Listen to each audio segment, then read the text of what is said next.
ચૈતન્ય મરાઠી ભાષિક મંડળ દ્વારા ગણેશોત્સવને લઈને સાંસ્કૃતિક કાર્યક્રમનું આયોજન કરવામાં આવ્યું છે. શશાજીનગર ગૃહ ખાતે જ્યારે આ કાર્યક્રમનું આયોજન કરવામાં આવ્યું, જેમાં અનેક મહાનુભાવોએ હાજરી આપી છે. આ કાર્યક્રમમાં મહારાણી શુભાંગીની રાજે ગાયકવાડ, વોઇસ ઓફ રફી, ચંદ્રશેખર પાગેરદાર અને અન્ય મહાન મહેમાનો ઉપસ્થિત રહ્યા છે અને દર્શકોએ લાવો પણ લીધો છે.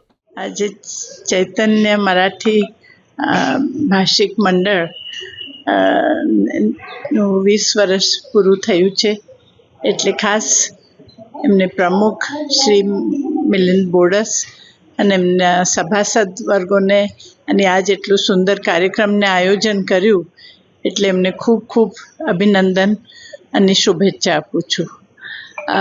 એક સંસ્થા છે તે 20 વર્ષથી શરૂ થયું છે અને એટલા વર્ષોથી મરાઠી સંસ્કૃતિના જતન વડોદરામાં, આપ બધા જાણો છો કે વડોદરામાં તો મરાઠી ગુજરાતી સંસ્કૃતિનું એટલું સુંદર સન્મય એવું થાય છે, સંગમ જેવું.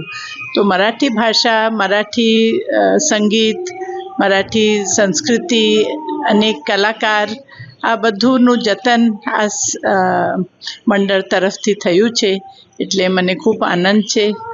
એમનું અત્યારે ફિલ્મ પણ જોવા માટે મળ્યું અને ખૂબ સુંદર સંગીતકારનું આજ આયોજન થયું છે.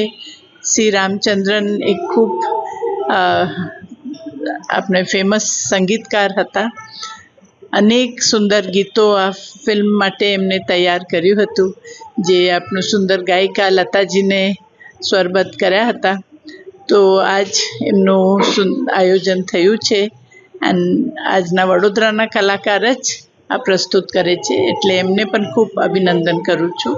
અને આ સંસ્થાને 21 વર્ષમાં પ્રવેશ થયા છે, એટલે ખૂબ ખૂબ શુભેચ્છા અને અભિનંદન. ધન્યવાદ. આ કાર્યક્રમ ચૈતન્ય મરાઠી ભાષિક મંડળ શુભનપુરામાં સ્થાપિત છે, એના દ્વારા યોજવામાં આવ્યો છે. ગણેશોત્સવ નિમિત્તે આ કાર્યક્રમનું આયોજન કરવામાં આવ્યું છે. કેટલા વર્ષોથી આયોજન કરો છો અને કોણ અતિથિ વિશેષ તરીકે બોલાવ્યું છે? દર વર્ષે અમે આ કાર્યક્રમ તો આયોજન કરીએ જ છીએ. આ વખતે ખાસ રાજમાતા અને ચીફ ગેસ્ટ તરીકે બોલાયા છે અને ચંદ્રશેખર પાગેદારજી, જે શહેરના સિનિયર મોસ્ટ આર્ટિસ્ટ છે, એમને ગેસ્ટ ઓફ ઓનર તરીકે બોલાયા છે. જૂના જમાના ગીત અને સંગીતનું અહીંયા મંચ જાય થયું છે, શું કહેશો? એના માટે જ અમે આ પ્રયત્ન કર્યો છે કે જૂના ગીતો નવી પેઢી સામે આવે ને નવા કલાકારો, આપણા જે ઉભરતા બરોડાના કલાકારો છે, એમને એક સ્ટેજ મળે. એ લોકો મારું નામ મિલિંદ પ્રભાકર બોરસ, હું ચૈતન્ય મરાઠી ભાષિક મંડળનો અધ્યક્ષ છું.